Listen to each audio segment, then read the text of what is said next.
Alors, dans cette vidéo, nous allons voir plusieurs questions de type QCM qui ont été posées au bac de 2024 sur les probabilités. J'ai fait les autres parties du programme comme les suites, les fonctions ou la géométrie dans l'espace dans d'autres vidéos. Je t'ai mis le lien dans la description. Alors ici, on nous dit qu'on réalise n lancers à pile ou face et on nous demande la probabilité d'obtenir au plus 2 fois pile, sachant qu'ici, on nous donne 4 choix différents, nn-1 sur 2, ou 1 plus nn-1 sur 2, ou la même chose avec 1 demi puissance n à la fin.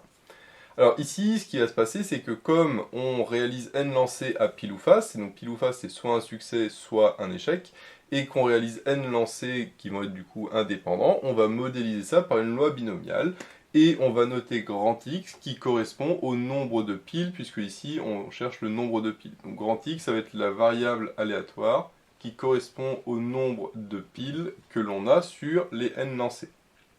Donc on va préciser sur les n lancés. Alors là, je fais pas rédaction parce qu'on est sur un QCM, hein, mais x une loi binomiale, deux paramètres n puisqu'on lance n fois, et la probabilité de succès vaut 1 demi, puisque un succès ici c'est obtenir un pile, et obtenir pile c'est 1 demi, puisque la pièce est parfaitement équilibrée. Et donc le fait d'obtenir au plus 2 fois pile, ça revient à avoir le x qui est inférieur ou égal à 2, puisque au plus de pile c'est inférieur ou égal à 2, rend x quand on le nombre de piles. Alors comme le x il est positif puisque c'est un nombre de piles, eh bien ça veut dire que si je suis compris entre 0 et 2, j'ai nécessairement le x qui vaut 0, ou le x qui vaut 1, ou le x qui vaut 2, puisque x est un entier. Et donc un entier qu'on prend entre 0 et 2, j'en ai que 3, c'est 0, 1 et 2. Maintenant on va appliquer la formule de k, p de x égale k, donc je rappelle la formule ici.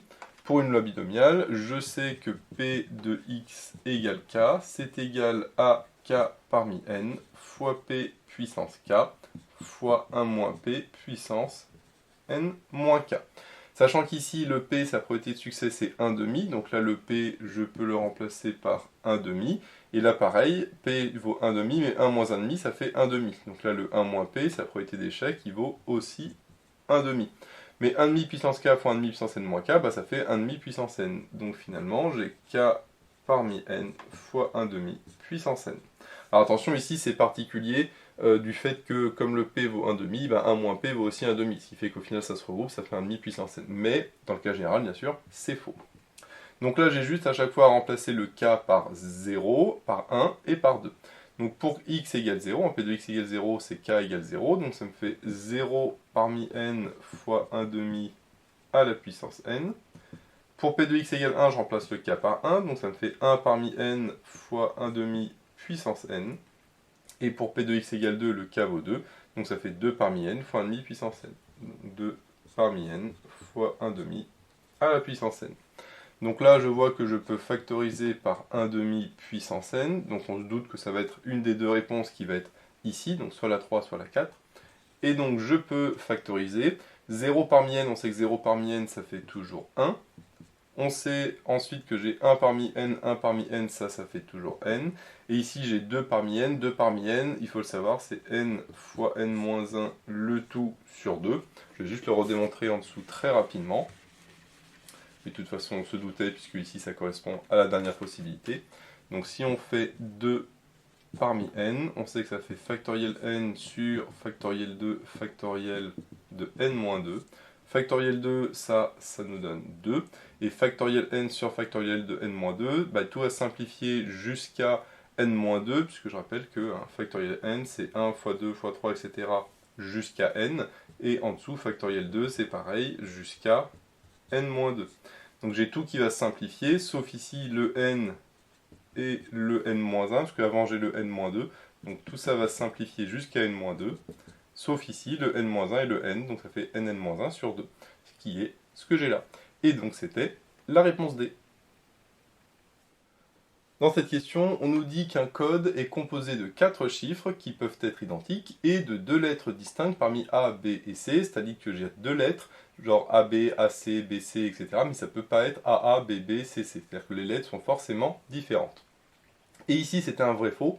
On nous dit il existe 20 634 codes contenant au moins 1 0. Donc là on est plus sur du dénombrement et non pas des probabilités, puisque ici il n'y a pas d'histoire de probabilité. Et donc l'idée là-dedans c'est qu'on voit qu'il y a le terme au moins. Et le terme au moins, que ce soit en probabilité ou en dénombrement, il y a de très très fortes chances qu'on passe toujours par le complémentaire. Parce que c'est quoi le contraire de au moins 1 0? Et là c'est aucun 0. Donc moi ce que je vais faire, c'est que je vais chercher le nombre que je mets NB, donc nombre total de codes, moins le nombre de codes ayant aucun 0. Aucun 0.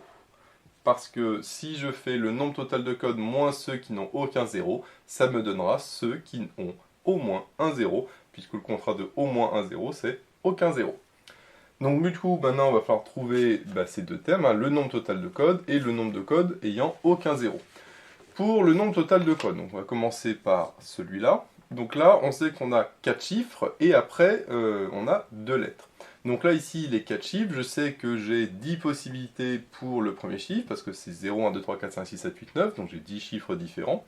Ensuite, j'ai 10 possibilités pour le deuxième chiffre, j'en ai aussi 10 pour le troisième et 10 pour le quatrième, puisque ici, je fais un tirage avec répétition et avec ordre, puisque ici, l'ordre compte puisque c'est un code, et avec répétition, puisque ça peut être identique. Donc 10 fois 10 fois 10 fois 10, c'est-à-dire au final 10 puissance 4.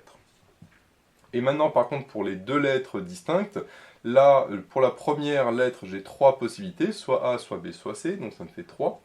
Et par contre, pour la deuxième, je n'ai plus que 2 possibilités, puisque là, je fais un tirage avec ordre, mais sans répétition, puisque les lettres sont distinctes. Donc une fois que j'ai choisi la première lettre, je ne peux pas reprendre la deuxième, et donc j'ai que 2 possibilités. Ce qui me donne, après simplification, donc on a dit 10 puissance 4 fois 3 fois 2, c'est-à-dire 6. Donc ça donne 6 fois 10 puissance 4. Donc ici, le nombre total de codes, c'est 6 fois 10 puissance 4. Alors maintenant, si on fait le même principe, je ne vais pas tout effacer parce que justement, ici, on voulait maintenant les codes qui n'ont aucun 0.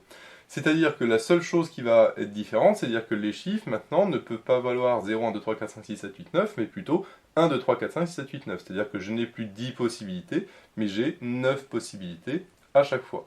Donc ça va me faire 9 fois 9 fois 9 fois 9, puisque maintenant j'aurai 9 possibilités pour chaque chiffre, toujours pour les mêmes raisons qu'avant. Et donc ça ne va pas me donner 10 puissance 4, mais ça me donnera 9 puissance 4. Par contre, au niveau des lettres, il n'y a rien qui change, puisque là-dedans, on ne me dit strictement rien sur les lettres. Donc ça me donne, ici, moins 6 fois 9 puissance 4. Et après, ça, on peut le faire à la calculatrice. On peut aussi éventuellement factoriser par 6, parce qu'on voit que ça fait 6, facteur de 10 puissance 4 moins 9 puissance 4, mais bon, ça amène pas à grand-chose. Et donc, au final, eh bien, on verrait qu'on trouve bien 60 634 codes. Donc voilà un petit peu l'idée, dès qu'il y a au moins, on passe aussi par le complémentaire, en disant que c'est pas un moins comme en probabilité, mais le nombre total moins le nombre de codes du complémentaire. On nous dit maintenant qu'un professeur a 31 élèves dans sa classe et il veut former un groupe de 5 élèves. Et on nous demande combien y a-t-il de façons différentes de créer ce groupe de 5 élèves à partir des 31 élèves. On nous donne 4 possibilités différentes, 31 puissance 5, 31 fois 30 fois 29 fois 28 fois 27, la même chose avec des plus ou 5 parmi 31. Alors ici, ce qu'il faut bien voir, c'est que on choisit 5 élèves parmi les 31 élèves qu'il y a. Et donc, il s'agit d'un tirage qui est sans ordre et sans répétition. Alors je vais expliquer pourquoi. Tirage sans ordre et sans répétition. Et une fois qu'on a compris ça, la solution va être extrêmement simple. Alors pourquoi déjà c'est sans ordre? C'est sans ordre parce que quel que soit l'ordre dans lequel je prends les 5 élèves, si je prends l'élève 1 avant l'élève 2, ou l'élève 3, etc., ce sera exactement pareil. Au final, j'aurai le même groupe de 5 élèves. Bon. Donc déjà, c'est sans ordre. Et pourquoi c'est sans répétition? Parce qu'une fois que j'ai choisi un élève, je ne vais pas le reprendre une deuxième fois, donc c'est nécessairement sans répétition. Et on sait que quand c'est sans ordre et sans répétition, à ce moment-là, c'est du style K parmi S, c'est-à-dire ce qu'on appelle des coefficients binomiaux. Donc ici, combien je dois choisir d'élèves? 5. Parmi combien d'élèves? Parmi 31. Donc du coup, ça me donne 5 parmi 31. Et donc, c'était directement la réponse D. Alors on va juste regarder qu'est-ce qui se passe pour les autres. 31 puissance 5, ça c'est si jamais c'était avec ordre et avec répétition. Donc là du coup c'est pas du tout le cas, parce que si c'est sans ordre et sans répétition. Le deuxième, c'était si c'était avec ordre et sans répétition. Donc là, ici, ça aurait été le cas, hein, si c'était avec ordre, mais ici, c'est pas bon. Et le dernier, bah là, par contre, on fait des plus, mais c'est très rare qu'on fasse des plus, puisque ici, les plus correspondent à des ou. Sauf que ici, bah, c'est plus un et, puisque on choisit 5 élèves, donc le premier, et le deuxième, et le troisième, etc., etc. Et pour la dernière question, on a toujours le professeur qui cherche à former un groupe de 5 élèves, mais cette fois-ci avec exactement 3 personnes qui ont la spécialité SES, sachant que dans sa classe de 31 élèves, il y en a 10 qui ont la spécialité physique-chimie, 20 qui ont la spécialité SES et 1 qui a la spécialité espagnol. On nous donne 4 possibilités, 3 parmi 20 fois 2 parmi 11, la même chose avec un plus, juste 3 parmi 20, ou 20 puissance 3 fois 11 puissance 3. Donc déjà ici, il faut voir qu'on est grosso modo dans la même configuration que précédemment, c'est-à-dire que je dois toujours choisir 5 élèves parmi 31, mais avec une condition supplémentaire qui est que parmi les 5 élèves, j'en ai 3 qui doivent avoir la spécialité SES. Et donc sous-entendu, j'en ai 2 qui n'ont pas la spécialité SES, parce que comme c'est exactement 3, je ne peux pas en avoir plus que 3. Donc j'ai 3 SES et 2 non SES. Alors ici, il faut bien voir que comme on est dans le même cas que précédemment, c'est-à-dire j'ai toujours un tirage sans répétition et sans ordre, donc j'aurai toujours des coefficients binomiaux du style k parmi n. Donc il y a de fortes chances que ce soit un de ces trois-là et pas celui-là, puisque le 20 puissance 3, quand on a des trucs comme ça, on l'a vu tout à l'heure, c'est quand on a quelque chose avec répétition et avec ordre. Sauf que ici, eh ben, j'ai ni répétition ni ordre. Donc il y a de très fortes chances que ça, ce soit pas bon. Alors ici, ce qu'il faut bien voir, c'est que je vais d'abord choisir par exemple les 3 élèves qui ont la spécialité SES, et en tout j'ai 20 élèves qui ont la spécialité SES, c'est-à-dire que je dois choisir 3 élèves parmi les 20, et encore une fois, hein, c'est du k parmi n, puisque je n'ai pas de répétition et je n'ai pas d'ordre. Mais attention, une fois que j'ai les 3 SES, il faut bien penser à prendre les deux autres, puisqu'il faut oublier qu'en tout j'en ai 5, là pour l'instant j'en ai que 3. Et comme c'est un et, parce que je prends 3 élèves qui ont l'aspect SES et 2 élèves qui n'ont pas l'aspect SES, donc c'est 2 parmi le nombre d'élèves qui n'ont pas l'aspect SES, ce qui ici c'est espagnol, physique, chimie, donc c'est 10 plus 1, ça fait 11, donc ça fait 2 parmi 11. Donc ça me donne 3 parmi 20 fois 2 parmi 11, et donc c'est la première possibilité. C'est pas la deuxième, puisque ici c'est un plus, c'est-à-dire que ça ce serait un ou, sauf que là c'est pas un ou, hein, c'est un et. Je prends 3 SES et 2 qui n'ont pas la SES.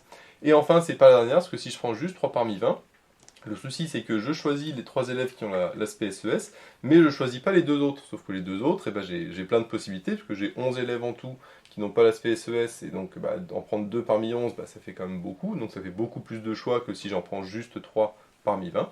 Et donc il faut bien penser à prendre en compte hein, les élèves qui ont la spécialité SES, mais aussi ceux qui n'ont pas la spécialité SES. Et il faut toujours que la somme des termes en bas, donc si 3 plus 2, soit égale au nombre total de personnes que je dois choisir, donc qui ici était 5.